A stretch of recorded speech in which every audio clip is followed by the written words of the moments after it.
E aí, gente, era nem Science aqui. Essa é a aula 12 do nosso curso sobre computação quântica, a parte 3. Hoje a gente vai ver três teoremas: o Cauchy-Speck Theorem, o Seibereit-Rudolph Theorem, que é o PBR, e o Gysin-No-Go Theorem. Esses dois têm muito a ver com o teorema de Bell, como corollaries desse teorema em si. E esse terceiro é associado à impossibilidade da comunicação hiperlúmica, né? Ou mais rápida do que a luz. De novo, né? A gente vê esse tema assim toda hora, que é realmente importante. Então a gente vai analisar esse paper do David Mermin, que ele sumariza a história associada a esse tema. Inicialmente, ele vai falar: John Bell provou dois grandes teoremas sem variáveis escondidas, né? Ou variáveis ocultas. Aquela questão do paper do Einstein, Podolsky e Rosen, em que você teria uma forma determinística com relação ao comportamento da teoria de campos quânticos, por exemplo, da mecânica quântica como um todo, em que você teria variáveis escondidas, né? Normalmente a função dada por lambda, né? É a notação mais comum. E o primeiro teorema foi de 1966, que não é tão conhecido pelos físicos, mas é conhecido pelos filósofos, né? E é o tema, na filosofia em si, né? O tema mecânica quântica é bem relevante. O problema é quando o filósofo ele não estuda tanto tema com detalhes para derivar suas teorias, né? Então, mas tem sim um valor na filosofia nesse contexto. Eu vejo, por exemplo, filosofia da linguagem, filosofia da matemática. Você vê coisas que realmente são interessantes. Principalmente se a pessoa manja do tema, né? De forma prática, né? Enfim. Aparentemente, mais o seu gosto derivado independente do Cauchy-Specker, né? E aí, juntos os dois, fica o teorema de Bell, Cauchy-Specker. Com diferentes aspectos, né? Então, novamente, o teorema de Cauchy-Specker é um complemento ao teorema de Bell, das inequalidades de Bell, que mostram que variáveis escondidas é impossível. E que o princípio da síntese de Heisenberg é verdade, e a interpretação de Copenhagen da física quântica está correta, né? Enquanto o teorema de Bell estabeleceu a não localidade, lembra que localidade tem a ver com um objeto, ele tem que trafegar todo o percurso para chegar até outro ponto. Você pode ver no livro Física e Metafísica de Aristóteles, principalmente no Física. Tô lendo Tomás de Aquino agora, né? Ele cita bastante Aristóteles. Eu acho que é o livro 3, se eu não me engano. E o Aristóteles fala dessa questão, né? Que a gente chama hoje de localidade, né? Um objeto ele tem que trafegar todo ponto de A até B. Até o Tomás de Aquino tem uma parte que ele fala sobre isso. Na Suma Teológica, né? No começo. Não sei se é na questão 8 ou tal. Que ele cita essa questão. Acho que é a questão 7 que ele fala sobre como Deus é infinito, né? Aí tem uma parte ali que ele fala um pouco sobre essa questão num certo contexto diferente. Na Suma Teológica, né? Só que aqui a gente tá tendo o contrário, né? A não localidade. Com uma característica de qualquer teoria de variáveis ocultas que recupera previsões da mecânica quântica. E um ponto importante, o teorema de Cauchy-Speck estabeleceu uma coisa chamada contextualidade, como uma característica inevitável da teoria. Isso aqui é importante, tem o que é chamado de não contextualidade, que é o ponto mais importante associado a essa versão do teorema de Bell. Em relação a o ponto é a implicação que variáveis escondidas é impossível nesse contexto, como a gente vai ver, né? Eu vou pegar a minha caneta aqui. Esse paper tem uma didática bem interessante. Ele vai dizer, em particular, a mecânica quântica requer que o resultado de mensurar as observáveis de um eigenvalue de um operador hermitiano. Então, são matrizes, o eigenvalue é a soma dos elementos diagonais dessa matriz. Então, você tem a matriz, você pega o elemento diagonal, tem o trace desse sistema, que é os eigenvalues. Normalmente é lambda, né? Nesse contexto não é lambda. Mas enfim. Aí eu vou trocar de cor aqui para verde. Portanto, somente os eigenvalues de A. Opa. Somente os eigenvalues de A. Tem que trocar de cor. Podem permitir valores y de A. Y no caso, é uma constante. Constante, não sei. É uma variável escondida na prática, né? Poderia ser dado como uma constante, talvez, mas Então, Y, letra grega de A. Mecânica quântica que requer, agora que você tem um conjunto de funções, né? Então, de A até N, né? De Y até Z, enfim. Mas poderia ser de Y até Z. Então, N, uma função de onda, né? Você está tentando entender os operadores hermitianos que você está trabalhando e as variáveis escondidas em si. E aí, esse valor corresponde estritamente ao conjunto de valores, que é as variáveis escondidas agindo em cada operador contínuo em relação à sua função de onda, com partículas com uma certa rotação. Você quer saber se essas rotações ao longo do tempo tem superposição de partículas nesse contexto, se tem alguma coisa variável escondida que afeta esse sistema, e aí você poderia prever a posição e momento de partículas continuamente, né?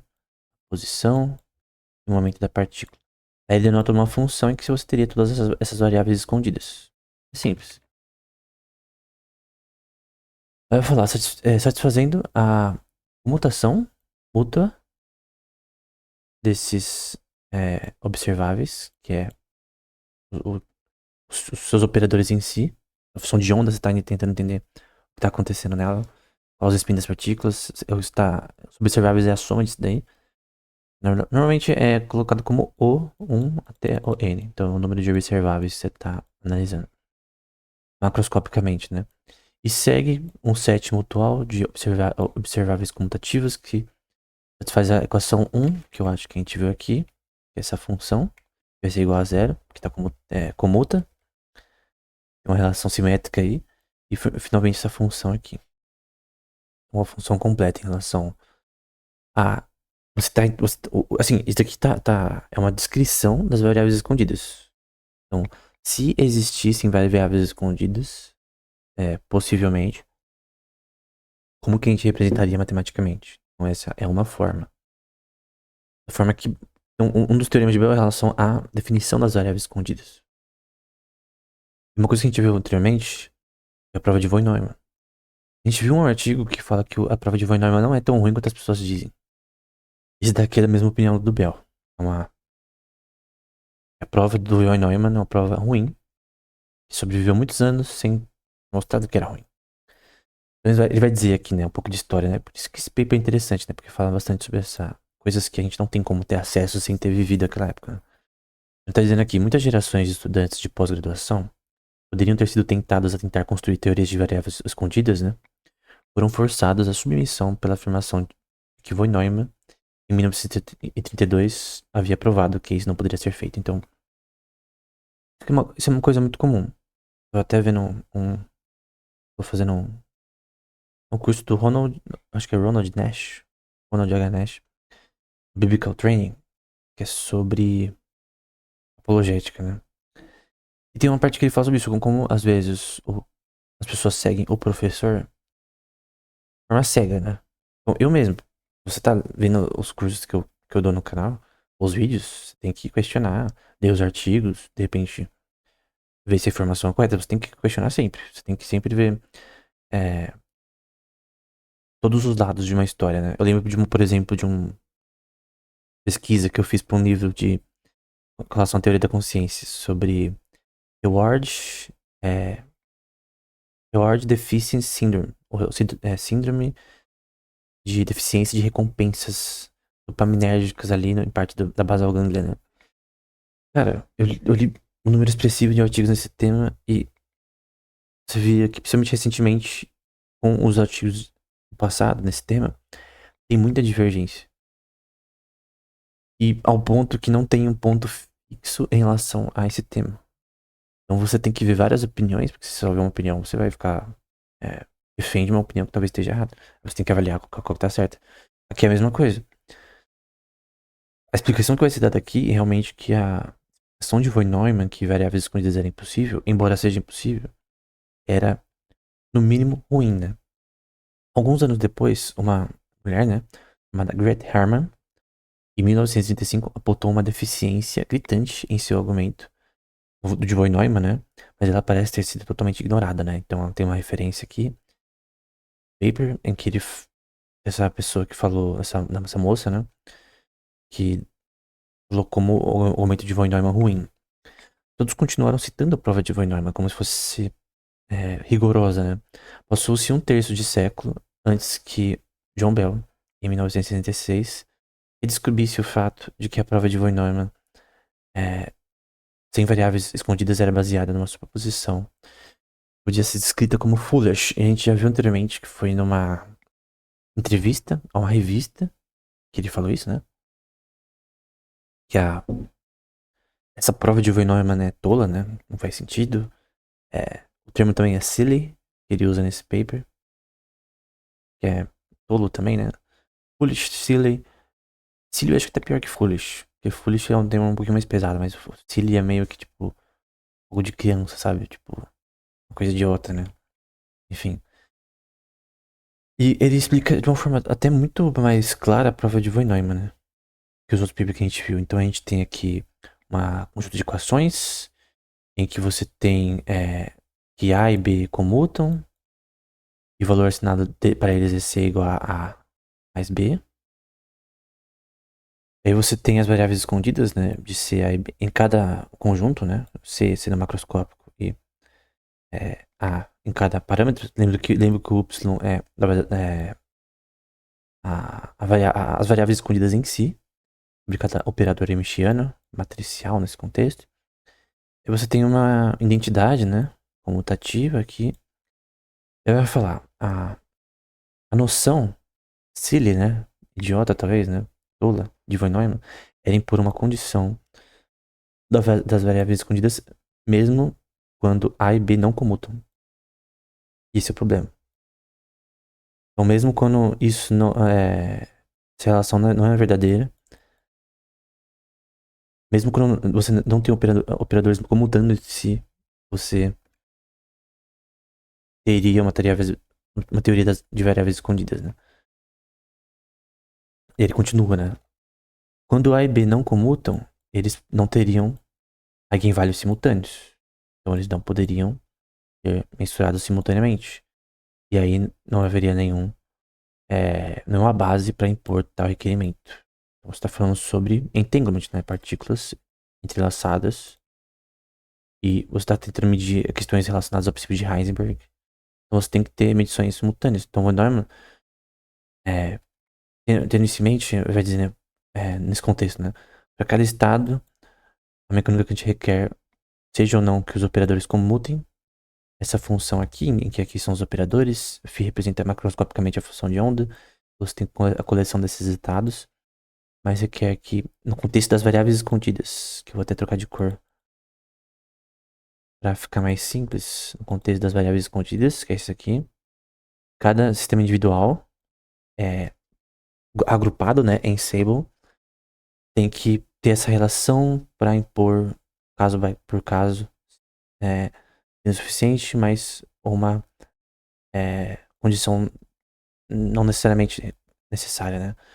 Então, o problema, os operadores não comutam e ele está criando uma relação aqui nas variáveis escondidas que é muito ampla, em vez de ser aplicável mesmo, necessariamente, não à mecânica clássica, mas à mecânica quântica, né? Então, no contexto da teoria quântica, essa interpretação das variáveis escondidas é silly, ou idiota, né? Ou foolish. Eu gostei da opinião dele. Lembra que tem um contraponto em vídeos anteriores de outro paper, que mostra que não é tão idiota assim, mas na verdade é você que decida, né? Eu vi essa opinião e eu creio que ela é interessante, né? Os resultados da mecânica quântica são incompatíveis com valores satisfazendo a condição. E é fácil até ver para estados bidimensionais que descrevem o spin 1/2, em que você tem o spin dessas partículas, A e B. Os eigenvalhos com relação às matrizes, os traces das matrizes, usando as matrizes de Pauli que a gente viu anteriormente. Aí é uma sign function, né? Pode ser dar mais um ou menos um. Aí você tem os valores das variáveis escondidas. Tudo isso daqui a gente já viu anteriormente. Por isso que é sempre importante você ver as aulas anteriores. Alguém que pula direto pra sala não vai entender nada. Já que eu já falei sobre, então não vou me repetir, né? Aí você tem os valores das variáveis escondidas, que podem ser -2 ou 0 ou -2. Mas A e B sempre vai ser a raiz quadrada de 2. Isso aqui é associado à prova de Bell, né? E o componente sigma ao longo da direção, no contexto trigonométrico aqui, e o resultado vai ser esse daqui, né? Esse aqui é associado à relação de que um certo resultado falaria que existem variáveis escondidas e outro que não tem variáveis escondidas. Mais ou menos isso. Se não me engano, esse é o que.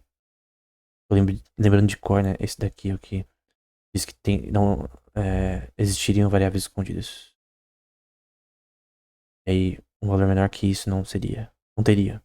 Então, o resultado do experimento mostrava se tinha variáveis escondidas ou não.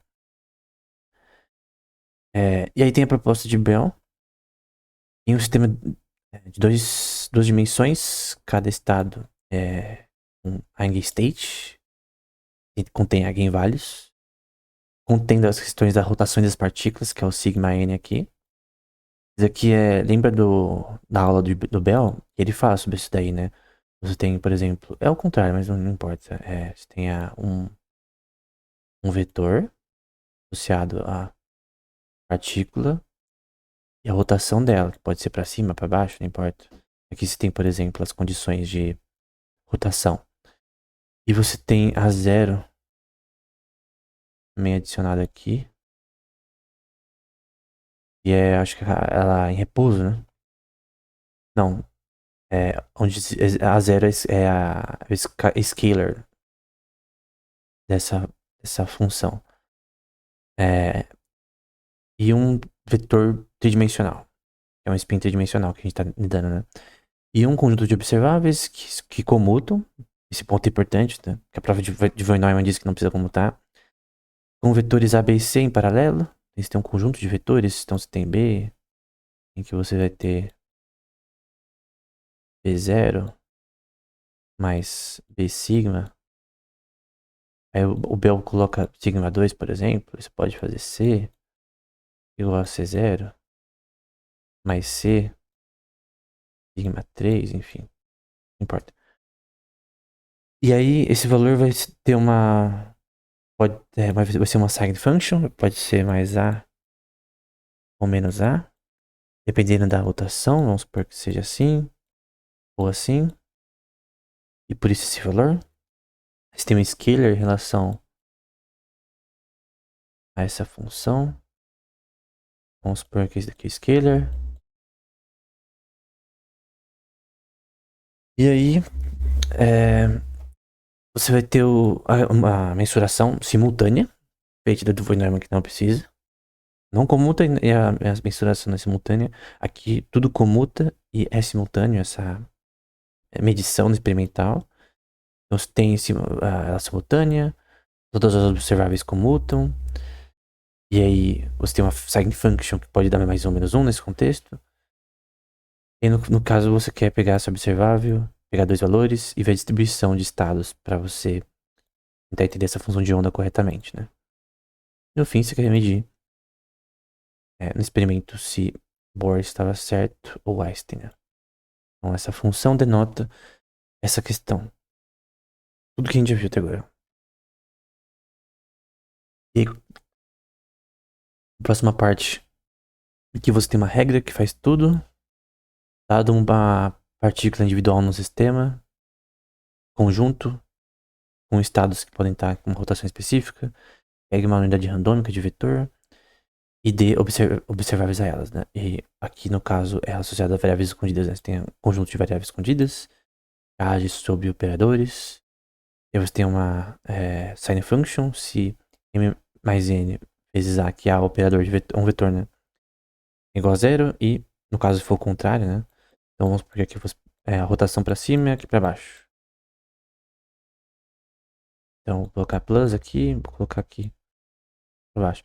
Lembra que essas equações estão todas associadas ao spin das partículas, tá? É o foco aqui.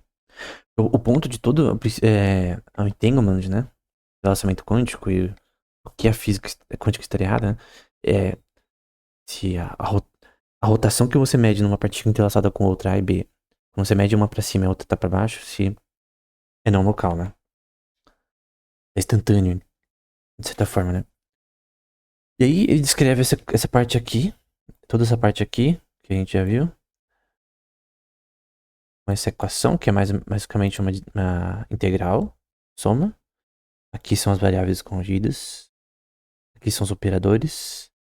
E você tem uma média de distribuição trigonométrica por esses 4 sub π. Lembra que a gente está falando sobre partículas numa Bloch sphere. Então, todas as partículas elas são representadas trigonometricamente. A rotação delas. Então, você tem uma função periódica que descreve isso. Que vai dar a noção particular de uma partícula. Mas isso pega tudo, no caso, né? Tendo dado um exemplo absurdamente simples, do que havia sido solenemente declarado impossível nas últimas 3 décadas, que é associado ao teorema de von Neumann, Bell passou a mostrar que o truque não poderia ser mais realizado em um espaço de estados de 3 ou mais dimensões, ou seja, ele deu uma nova prova sem variáveis ocultas e não dependia da condição ou silly condition. Agora, qual o ponto do teorema de Cauchy-Specker, né? É a não contextualidade, como Bell pareceu sugerir, uma condição tão tola quanto a de von Neumann. Não é Vib-Neumann, né? Von Neumann. Um desrespeito tolo da impossibilidade de qualquer distinção nítida, aqui citando Bell, né? Entre o comportamento de objetos atômicos e a interação com instrumentos de medição que servem para definir as condições sobre as quais ele aparece. Então, o von Neumann disse, não precisa ter um mensuramento simultâneo, não precisam comutar. Esse é o ponto que eu creio que Bell ficou irritado, né? Ele zoa mesmo o von Neumann na lata. De que isso era realmente meio que você tá roubando, né? Você tá fazendo uma prova, tá roubando, você não tá considerando a parte física, a parte observável que a gente vê em relação à teoria quântica em si. Então, esse é o ponto. Conclusão, né? Os teoremas de BLKS estabelecem que, na teoria, nas variáveis ocultas, os valores atribuídos, mesmo que ao conjunto de observáveis que comutam mutuamente, e, de novo, eu digo comutam e você está medindo eles simultaneamente, devem depender de maneira como são medidos. Um fato que Bohr poderia ter nos contado há muito tempo. Ou seja, você tem que... Por que ele falou de Bohr? O princípio da complementaridade e o princípio da certeza de Heisenberg. Então, se você já acredita no princípio da complementaridade, você já disse que os operadores têm que comutar e que tem que medir no experimento os dois simultaneamente. Senão a condição de testar variáveis escondidas não funciona. Então esse é o ponto. Esse é um dos teoremas, né? E que Bell provou em relação a variáveis escondidas. Para aqueles para quem a não localidade é um anátema, ou seja, que é spooky action at distance, né? Ação estranha à distância, o teorema de Bell finalmente significa a morte do programa de variáveis ocultas. Né? Mas não para Bell, nenhum dos teoremas de nenhuma variável oculta o convenceu de que variáveis ocultas eram impossíveis. Tanto que no paper que a gente citou do Bell de 1964, on Einstein-Podolsky-Rosen Paradox, nas referências ele coloca um artigo próprio que ainda a ser publicado, que a gente não leu aqui ainda, talvez eu traga no futuro, e que ele dizia que a própria prova dele, que provava do von Neumann, não era suficiente. Tinha que ter um experimento. Então a prova dele, que era melhor do que o von Neumann que a gente acabou de ver, não era suficiente pra... Assim, na cabeça dele, né? E no fim, um experimento que provou na prática, né? É tipo relatividade. Que provou a relatividade não foi as teorias do Einstein, primeiro. Obviamente ela foi importante, mas foi o experimento que falou, ó, realmente tá certo. Até o Einstein corrigiu um pouco antes algumas equações pra dar certo o bagulho. Mas o ponto é que o experimento provou que ele tava certo e não a teoria. Isso é aplicado para vários contextos, principalmente na economia. Né? Teoria tem que ter prova. Prova observável e verificável, né? Outra parte da conclusão, o que o teorema de Bell sugeriu ao próprio Bell foi a necessidade de reexaminar nossa compreensão, isso é um tema posteriormente, da invariância de Lorentz, que é relacionado à relatividade, né? Então, Lorentz foi extremamente importante para o começo da relatividade, as covariantes dele, em relação a você ter um ponto de referência do observador e a forma de comportamento de partículas em relação ao observador. E aí a relatividade em si, né? Como ele argumenta em seu delicioso ensaio sobre como ensinar relatividade especial. E na transição de Dennis Ware, da palestra de Bell sobre a contração de Fitzgerald, o que é provado por provas de impossibilidade, declarou Bell, é falta de imaginação, né? Então, assim a gente termina o primeiro, que é o Kocher-Speck Theorem, e a gente vai para o Pusey. Lembra do El Pusey, né? Quem já viu Eu Patrulho as Crianças, não sei porquê, mas sempre que eu não vejo isso eu lembro do El Pusey, né? Pusey-Barrett-Rudolph Theorem ou PBR Theorem. Esse também tem a ver com o Teorema de Bell e também é extremamente importante nesse contexto. E, inicialmente, eles vão dizer aqui no resumo, né? Os estados quânticos são os principais objetos matemáticos. Teoria quântica, obviamente. Definido como operadores michianos, em matrizes de Pauli, coisas do tipo. Portanto, é surpreendente que os físicos não tenham conseguido chegar a um acordo sobre o que um estado quântico representa, e eu falo isso estatisticamente, né? Então você tem, por exemplo, não pode conseguir entender o momentum, perdão, a posição e o momento da partícula ao mesmo tempo. Princípio da incerteza de Heisenberg. Você tem que usar. Como que você faz para entender essas partículas, então? Em superposição e entrelaçamento quântico. Você tem o que é chamado de funções de probabilidade de densidade, em que você analisa um espectro de probabilidades em relação ao comportamento das partículas, somente se for acho que é insulator que fala, que é tipo um computador de supercondução, que você tem um material extremamente gélido, em que você tem uma entropia menor, é uma desordem melhor, você consegue controlar os qubits com mais as partículas, né, com mais tipo bósons da vida, elétrons, de uma forma mais específica, né, ou férmions no geral, de uma forma mais controlável, né. E tem computador quântico com férmio, com elétron, com bósons, enfim, qualquer partícula nesse contexto tem, tipo, muitas delas têm aplicações nesse contexto. Uma possibilidade é que um estado puramente quântico corresponda diretamente à realidade. Isso aqui é um ponto importante, que esse teorema é associado a... Eles dizem, vamos supor que a gente tem estados puros isolados, todo o universo, então num ambiente isolado, você não consegue entender ele, a realidade em relação a ele como informação de uma forma precisa. Um estado quântico puro é extremamente diferente de um estado mixto, é extremamente importante. Perdão, é extremamente difícil de você analisar. E um mixo tá com um monte de coisa junto, né? Tudo tem, não só decoerências, mas tem vários elementos que fazem os estados não serem considerados puros no- na questão da coisa, né? Então, estados puros, por exemplo, não podem ser clonados. E aí, eles também vão falar aqui, né? Lembrando que tudo isso aqui é citação do paper, tá? Sempre é bom lembrar isso. Entretanto, há um longo histórico de sugestões de um estado quântico, mesmo estado puro, que representa apenas um conhecimento ou informação sobre aspecto da realidade, né? Porque você não tem a posição e momento da partícula, né? Então, se você tem só um conjunto de probabilidade.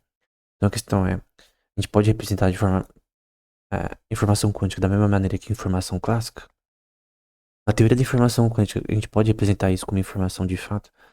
Aqui mostramos que qualquer modelo em que o estado quântico representa mera informação sobre o estado físico subjacente do sistema, primeiro ponto, e no qual sistemas preparados de forma independente têm estados físicos independentes, segundo ponto, né, deve fazer previsões que contradizem essa teoria quântica. Isso daqui também adiciona o teorema de Bell. Ele está afirmando, na verdade, o princípio da certeza de Heisenberg.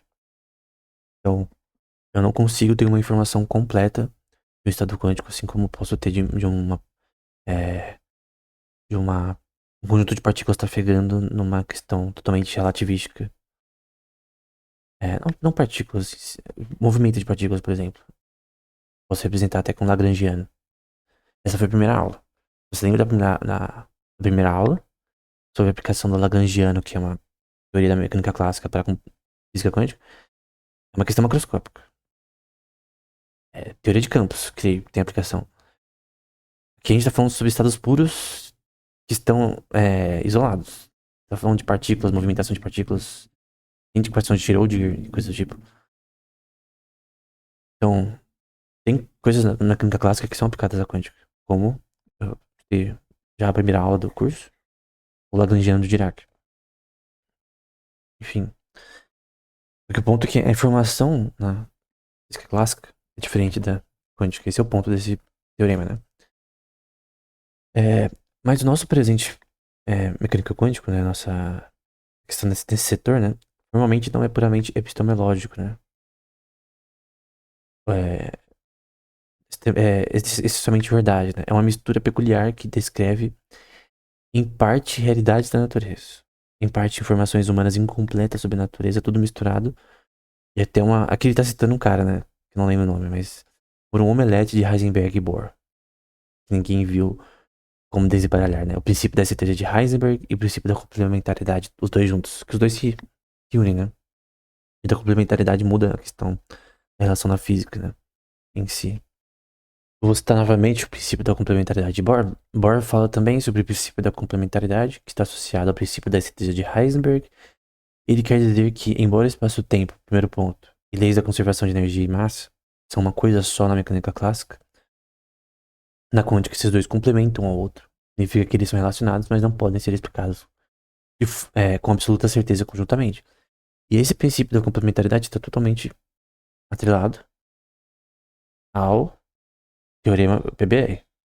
Ele está dizendo exatamente isso. Você não consegue, estatisticamente, mesmo probabilisticamente, uma probabilidade uma função de probabilidade de densidade, entender essa informação sobre esses estados que nem na física clássica. Com a mesma curiosidade, né? Por conta que tempo, espaço e lei de conservação de energia são coisas separadas, mas complementares na mecânica quântica. Então, esse é o ponto. Então, você tem Heisenberg e Bohr juntos nesse contexto. Então, você tem aqui uma distribuição probabilística sobre a posição da partícula e o momento da partícula, que é massa vezes velocidade, né? Então, você tem essas relações que são só probabilidade. Você está vendo essas bolinhas? São funções de probabilidade. Na clássica, tem isso daqui, forma determinística, né? E ele representa exatamente com isso, né? Então você tem, às vezes, um estado físico exato da partícula, que pode ser não tão certo, mas ainda assim você vai ter uma distribuição de probabilidade, que ele fala como μ de x e p. Então é basicamente essa distribuição de probabilidade. A partícula pode estar em vários estados ao mesmo tempo. Aí ele cita as equações de Lagrange nesse contexto. E não, nesse contexto, a significar probabilisticamente que não representa diretamente a realidade, né? Então, você tem essa blur, né? Porque das possibilidades de onde estão as partículas e tal. Então você tem um conjunto de possibilidades. É que tem a ver também com epistemologia mesmo, tem a ver com se você pode estar certo de algo ou não, né? Nesse contexto específico. Ao invés do estado de conhecimento, né? Tô lendo o Tomás de Aquino, por exemplo. Tem uma questão, uma pergunta dele sobre a infinitude de Deus, né?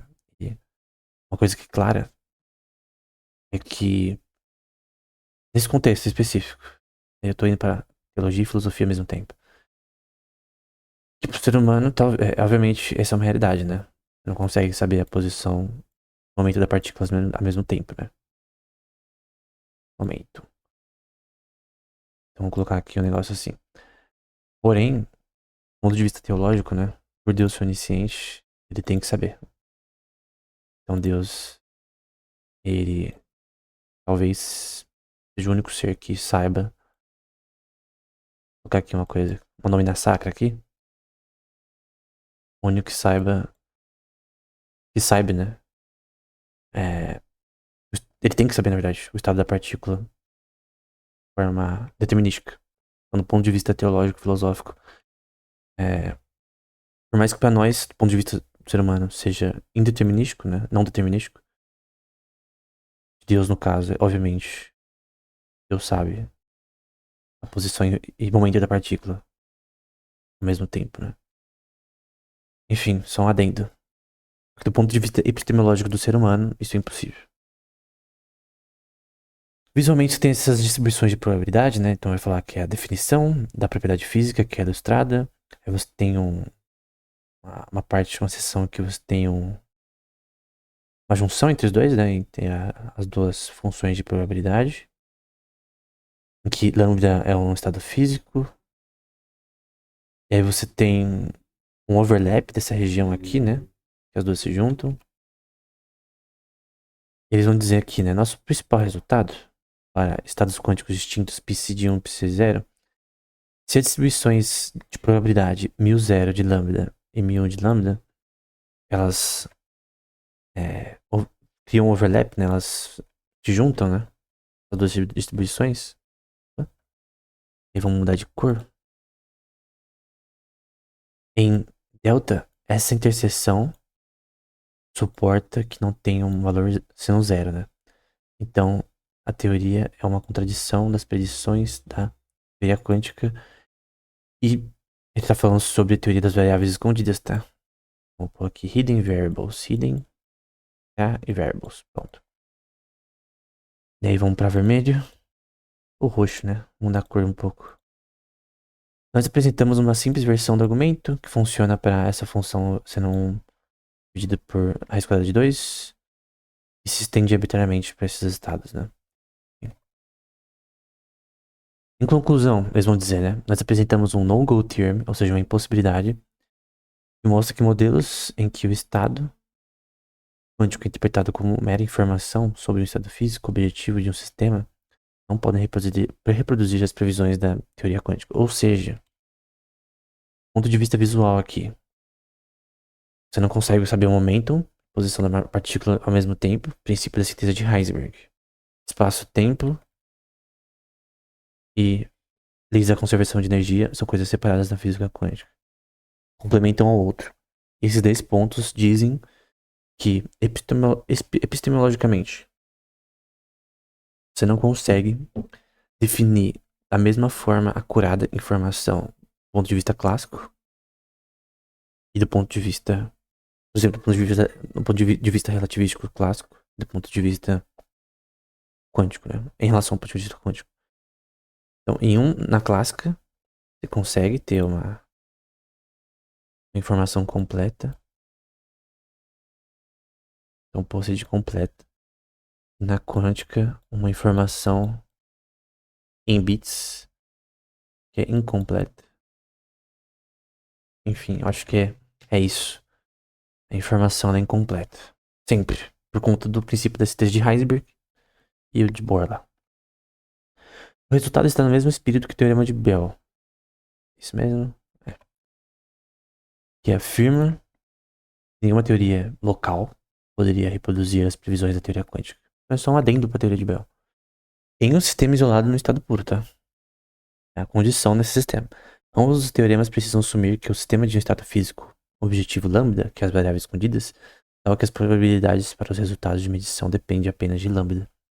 Então, esse é o ponto em si. E ele cita Einstein, uma carta de Einstein pro Schrödinger. Eu recomendo muito que você leia a coleção de artigos de Einstein. Então você vai no Google, coloca Albert Einstein Collection e vai aparecer a versão com tanto em alemão, o texto em alemão e o texto em inglês. Então você consegue ver todas as cartas, artigos que ele escreveu, tudo que ele escreveu desde antes de formar na faculdade e tal. Carta que ele escrevia pra primeira mina dele, né? Não era tão atraente, né? Mas enfim. Embora não seja o caso. Mas ele vai dizer pro Schrödinger, para o mesmo estado real de um sistema B, existem duas partículas, né? Ou sistemas igualmente justificados, psi de B, no qual contradizem a hipótese de uma descrição um para um ou completa descrição dos estados, né? Dizendo que a teoria quântica está incompleta, né? Então, é uma visão que seria a favor das variáveis escondidas, né? Ele vai dizer, nessa versão do argumento, Einstein está realmente preocupado com a possibilidade. No futuro, tipo, hoje em dia, a gente já vê que não. Essa possibilidade foi anulada, né? De haver dois estados quânticos distintos para a mesma realidade. Ele não está concluindo que existem dois estados diferentes de realidade correspondentes ao mesmo estado quântico, né? Então é ingenuamente ele tá com problema, né? Essa questão de que você tem uma ação não local que não só violaria a relatividade, aparentemente não viola, mas que poderia criar dois estados simultâneos, partículas de uma forma esquisita, né? Por assim dizer, né? Em outras palavras, né? Resumo. Esse aqui é meu resumo. O meu resumo pode estar errado, talvez. Ou esteja imperfeito, né? Então, por conta do princípio da certeza de Heisenberg e o princípio da complementaridade de Bohr, é impossível representar estatisticamente dados quânticos puros como, entre aspas, informação. Então é sempre uma informação do ponto de vista epistemológico humano incompleto em relação à comparação com a informação clássica.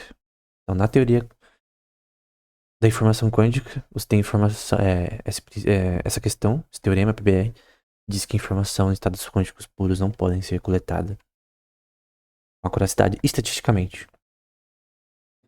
Terceiro e último teorema.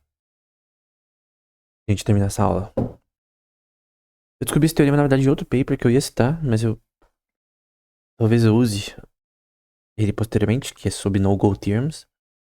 E esse paper é do Nicholas Guissin, da Universidade de Geneva, Suíça, é sobre relatividade, relações com a teoria quântica e principalmente como é impossível comunicação mais rápida que a luz e como na própria teoria quântica e relativística isso é impossível.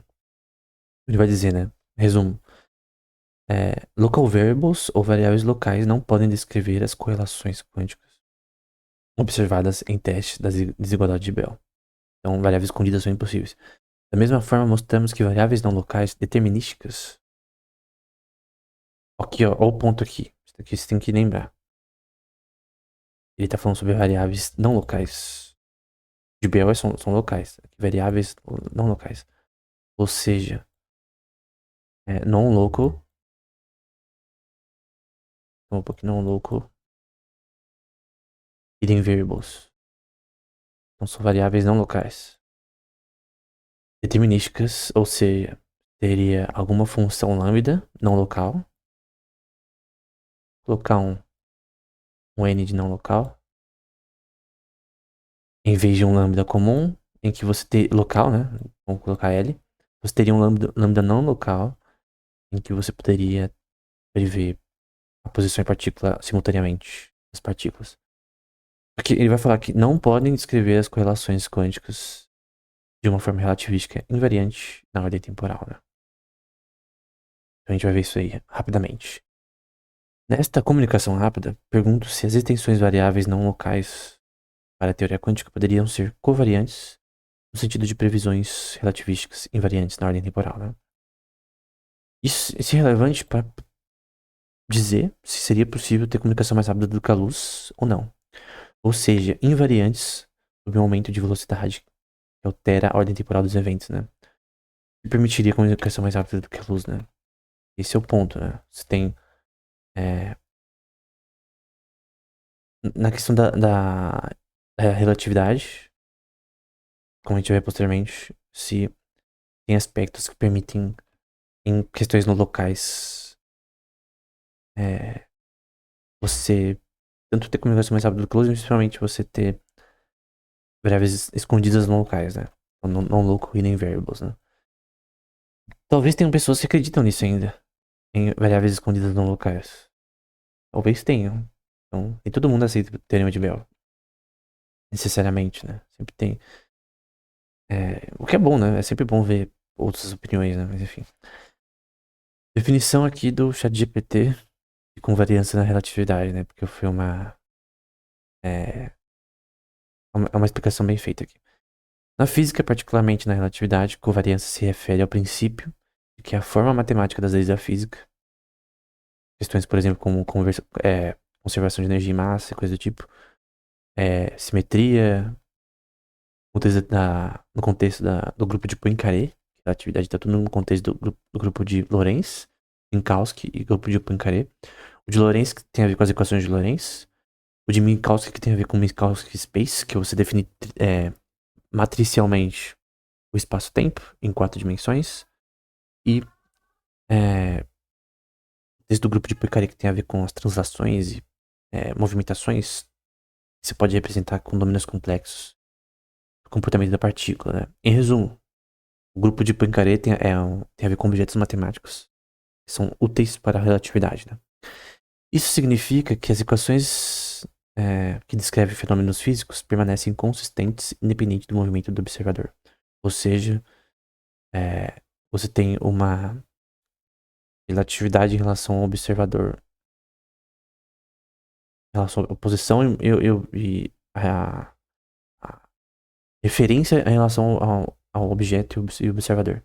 Então, a sua posição relativa à mesma coordenada de referência vai mudar temporalmente o que você vai ver de fato.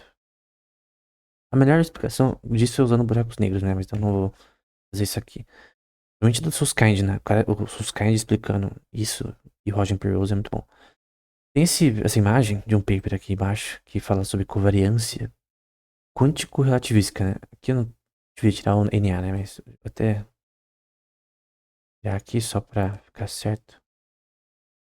Covariância quântico-relativística, né? Então você tem a covariância de Lorentz, você tem uma possível, né?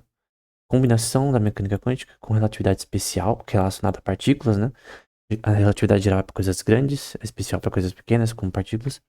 Para construir uma mecânica quântica com covariantes de Lorentz, né? Como a gente vê aqui. Aí tem a ver com a teoria dos campos também. Porque essa sugestão aqui, que permitiria essa visão de unir questões da relatividade e quânticas, que é o que teoria non-local hidden variables tenta, né? De forma incorreta, segundo esse teorema. Esse teorema diz que não é possível. Então, você tem dois tipos de hidden variables, né? De variáveis escondidas. As locais e não locais, ambas são incorretas. Nesse contexto. Até o momento, pelo menos. Se alguém consegue descobrir outra coisa, enfim, sei lá. Até o momento. Covariância nesse contexto, né? Vou pegar aqui meu coisa. A forma de Dirac da mecânica quântica covariante de Lorentz, além da a explicação, né? Além da relação de certeza de Heisenberg, que permite excitações ao longo da direção espacial, há incertezas de tempo e energia C sem excitações, né? Que é essa parte aqui, né? Falando de resultados do Dirac também, associado ao princípio de certeza de Heisenberg. Essa forma de mecânica quântica pode ser combinada com a imagem de cone de luz de Dirac do aumento de Lorentz, resultando da imagem covariante de Lorentz na mecânica quântica. Então, a questão é que você tem uma tentativa de explicar, principalmente no contexto da teoria de campos quânticos, relações relativísticas e quânticas em que as duas se unem e não se completam e não se aniquilam ou se destroem nesse contexto, né? E eu creio que o Lagrangiano também, de Dirac também é importante nesse contexto, para essa questão. Você tem coisas na física clássica que são aplicadas para quântica, então, enfim. Portanto, qualquer modelo covariante não local é equivalente ao modelo biolocal. Ou seja, o que esse teorema quer dizer? Que você tem covariância na mecânica quântica relativística. Ou seja, que a não localidade na física quântica não permite violações de covariância da relatividade. Ou seja, o que isso gera no final? Eu tenho uma comunicação de A até B. Importa a implicação. Então, o que você pode falar pra um amiguinho na escola, né? Alguém de A até B fazendo uma comunicação, ele não pode violar covariância da relatividade, porque mesmo uma comunicação não local, perdão, mesmo com elementos não locais de um entanglement que não permite que essa informação trafegue mais rápido do que a luz. Então você tem aquela explicação do paper que a gente viu anteriormente, na aula sobre comunicação superlúmica sendo impossível, né? Tem uma região VS, tem uma região VR, não é o VR que você pensa. Você quer enviar uma partícula de A até B, de VS até VR. Só que isso, VR tá no passado, né? Obviamente. Tá, do ponto de vista do observador que está enviando até essa informação. Não tem como você fazer isso de forma não local. Não tem como. A informação vai ter que trafegar da mesma forma. Seja usando teleportação quântica, coisa do tipo, você vai ter que trafegar a informação de A até B. Não tem como teletransportar literalmente de A até B. De uma região no espaço até outra, né? Sei lá. Da Milky Way até a Andrômeda, a galáxia de Andrômeda. Essa informação é impossível. Porque mesmo as questões da não localidade na física quântica e coisa do tipo não violam a covariância da relatividade de Einstein, das transformações de Lorentz. É isso. Então, essa é a implicação desse teorema de Giesing, né? De Giesing. Que não tem variáveis escondidas não locais e que não. Que a teoria de campos relativísticos não permitem comunicação mais rápida do que a luz. Então, por design, nessa teoria não tem como ter comunicação mais rápida do que a luz. Enfim. Em conclusão, mostramos que não há modelos não locais. Então, lembra desse daqui. Não locais covariantes que são determinísticos. Eu creio que essa imagem mostra muito. Porque na relatividade você tem. É difícil em alguns contextos, mas você consegue prever as coisas de forma correta na relatividade especial. É tipo determinístico, sim. Você consegue ter probabilidade com certeza. Mas aqui, esse elemento aqui da incerteza de Heisenberg, no contexto do momento e posição da partícula, e você está tentando entender isso macroscopicamente em teoria de campos quânticos de larga escala, né? E não são determinísticos. Então, são não determinísticos, né?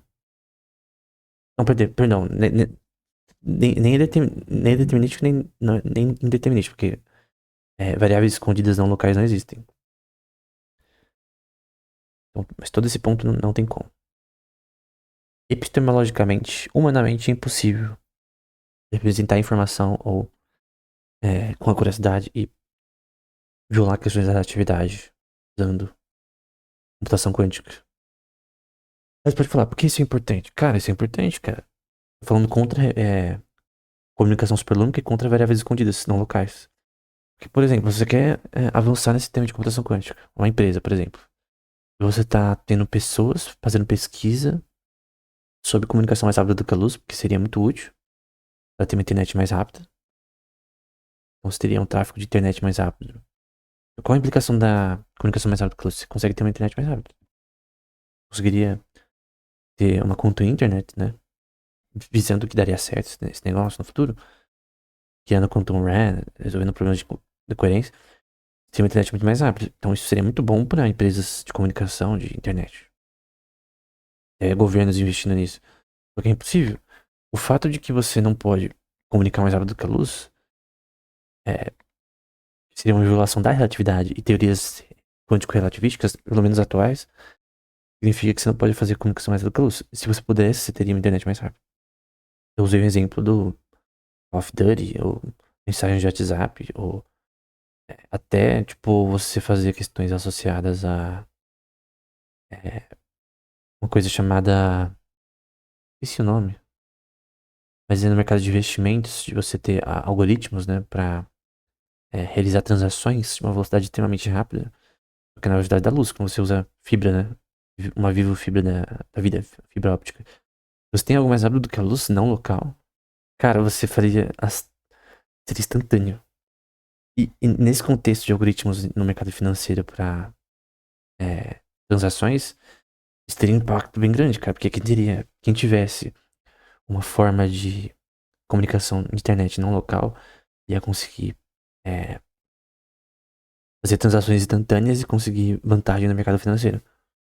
Você tem aplicações por internet como um todo, para jogos, para você enviar, por exemplo, Netflix. Você tem o, ou downloads de filmes, de música. Vai baixar um GTA V. Se fosse não local, cara, a transmissão de internet ia baixar instantaneamente, praticamente, todo o GTA V em um segundo. Eu tô, assim, tentando pensar em relação a isso, né? Se fosse possível. Então pensa, cara, se isso fosse possível, cara, as empresas iam investir nisso agora, cara. Agora vamos supor que você tem uma empresa nessa área. E aí você tem as opções de alocar dinheiro para investimentos. Você não pode investir nisso, por quê? Porque a gente já viu que não funciona. Você tem essa questão de que você não tem como ter comunicação mais rápida do que a luz. Então você tem que entender que se tivesse comunicação mais rápida do que a luz, cara, a internet ia mudar completamente. Várias áreas seriam impactadas por isso. Então esse limite imposto por Deus, pelo menos é o que a gente sabe até agora em relação ao limite da relatividade, né? Mas crendo que obviamente Deus criou tudo, Deus criou a luz no primeiro dia, e as regras associadas a ela, e o limite associado a ela, pelo que a gente observa. E é claro que esse limite, no momento, não pode ser transpassado, né? O que significa que não pode ter comunicação mais rápida do que a luz. Então a gente viu 3 teoremas. Eu vou ver ainda se a gente vai ver outros. Então você vai ter uma parte 4, que é interessante, caso tenha outros pertinentes. Esse do Gui sim eu acho que é o mais interessante, mas os outros também são importantes com relação ao teorema de Béon. Somente o segundo, porque tem a ver com questões sobre epistemologia, né? E até pra quem gosta da filosofia, da mecânica quântica, né? Essa questão também é interessante. Então era isso, até o próximo episódio.